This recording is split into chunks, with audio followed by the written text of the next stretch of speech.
Video game maps.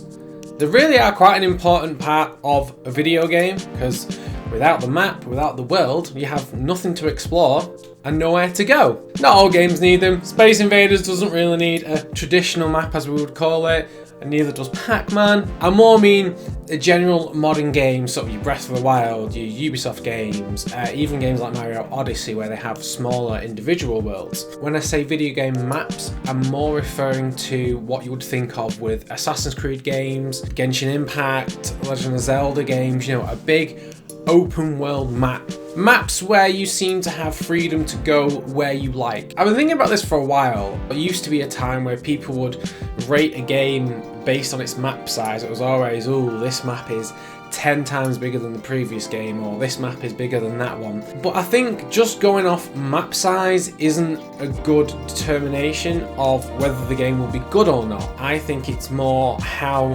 the developers utilize the map and the points of interest within the game and the world. Ubisoft maps, for example, they used to always have the tower you'd have to climb to unveil part of the map, or you'll go to the synchronization point in Assassin's Creed games. They, you know, had a joke at their own expense in Far Cry 5, where you just climbed the one tower and that was it. But I think the thing with Ubisoft games is they do have very good maps, very big open maps. But the thing that I find is most distracting in a bad way is the amount of point of interests that are marked on the map. Now, don't get me wrong, it's good to have things to go out and explore and a goal, but I always find, as I'm playing a game, Ubisoft game especially, most recently it would be Assassin's Creed Odyssey. I really liked Odyssey. I thought it was fantastic. But I haven't completed the main game. I don't even think I'm anywhere near close to the end. And the reason for that is because as you're going out, doing your missions, doing what you need to do, your map is constantly pinging up with, oh, new point of interest, new point of interest, new point of interest. And I always feel like I have to then go to that point of interest. I have to tick it off the box, so to speak, so they're all unlocked and opened and highlighted and marked. You know, I feel like I have to go and get them, but I don't necessarily think I appreciate that point of interest. It feels like the game is forcing my hand, like, you have to go here. This is a point, we said it's interesting, you have to go to it. And I think that's why I stopped playing this. Well, I know that's why I stopped playing Assassin's Creed Odyssey, because I felt like I just wasn't progressing further in the story. When I was playing the story, I was kind of forgetting where we were up to, but I just find it to be more distracting than encouraging. The most recent Ubisoft game I've been playing is Phoenix Rising. Now, the game is really good, and they sort of have almost like the towers again, where you can get to any high point and you can just mark things. It's not necessarily you have to go to 20 different towers.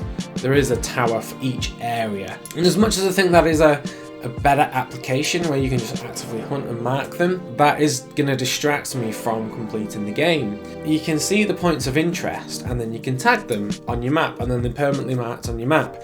And then all of a sudden your map is this mess of markers and different points of interest, and you feel like you have to go to every single one, and it ends up distracting, I think personally, way too much from the main story and the main focus and drive of the game, because it gives you too many things on the map as, oh, you have to go here, have to go here, have to go here. And it annoys me having all these points on my map. Yes, I could just stop tagging them, but the game didn't want me to do that. Why did it put it into the game? But then you look at games like Breath of the Wild, with the Nintendo not saying, right, we are going to mark this as a point of interest, you're going to want to go here. I feel like I explore the game much more. So like with Phoenix Rising, you look down your telescope, you can see a point of interest, click it, okay, let's look at the next one, click it, and you can very quickly rack up 10 points of interest. Whereas with Breath of the Wild, you'll see something off in the distance and you think, okay, I want to go there. And then you kind of beeline towards that thing that you have seen yourself, that you have decided, okay, I think that's a point of interest, I want to go and have a look over there. And I feel like that encourages you to explore the map and the world much more, because the game isn't saying, this is a point of interest, look, we've marked it. It's allowing you to determine, okay, I think that looks interesting, I want to go and look there. And it feels more organic. You're exploring the world in a much more organic way. And that leads me to my favourite game at the minute, Genshin Impact. The map on Genshin Impact reminds me very much of Breath of the Wild. I know people say, oh, Genshin Impact, Phoenix Rising, the Breath of the Wild clones. Well, they're not clones, they take influence from Breath of the Wild, but Phoenix Rising and Genshin Impact do the map two very different ways. You see a point of interest, you travel to it, and you think, okay, I'm going to look over there, I'm going to look over there. Like with Breath of the Wild, you can put your own markers on the map, and I find it encourages me to explore the world of Genshin Impact more. It does have some predetermined point of interest, which are the fast travel towers or shrines. Because there's no other permanent game markers really, it doesn't sort of clog up your map. But I find having less predetermined points of interest encourages me to play the game more, and I'll be exploring the world, going to do a quest, or oh, there's a chest over there that I missed. I get to decide myself, right, I like the look of that, I'm going to go over there. And if I don't want to go over there, if I think, oh, I'll come back to there later, there's a chest I want to find, I just mark it on the map myself.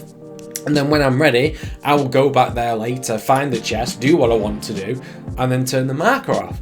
And also, you can farm your resources. I will come across, like a hidden cave I'd missed the first time I was in that area that's full of resources. Again, I'll mark it myself on the map as my own sort of point of reference. For me, that's a point of interest.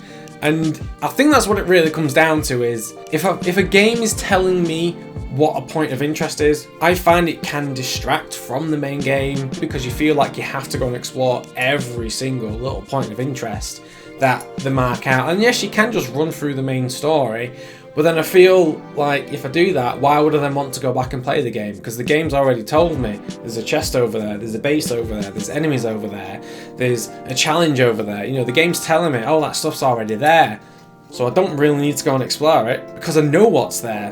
Whereas Breath of the Wild and Genshin Impact and other games that use this kind of map format is very much the exploration is down to you. Yes, we will predetermine certain points, but the rest of the map, the rest of the world, it's up to you. You go and discover it at your own pace. And I can finish the main story in Breath of the Wild, I've done the DLC. Genshin Impact, I do all the main quests, I'm up to date with all the quests. And I still go back and play these games because I feel like there's more things to explore. I feel like there's more secrets I could find. Whereas with a Ubisoft map, it's already marked and highlighted. That's just my thoughts on it anyway. I hope that makes sense. Let me know down below in the comments if you think I'm just an idiot who doesn't appreciate a game's map design and points of interest markers, or whether you feel the same in that the less forced point of interest, the more you want to explore and live in that world. Let's have a chat down below. What would you prefer? A map with no predetermined points of interest, fully for you to explore as and when you like? Or would you prefer a map that is loaded with marked points of interest that you can then go and find when you go over there? Let's have a chat. I've been Benji. See you later, guys.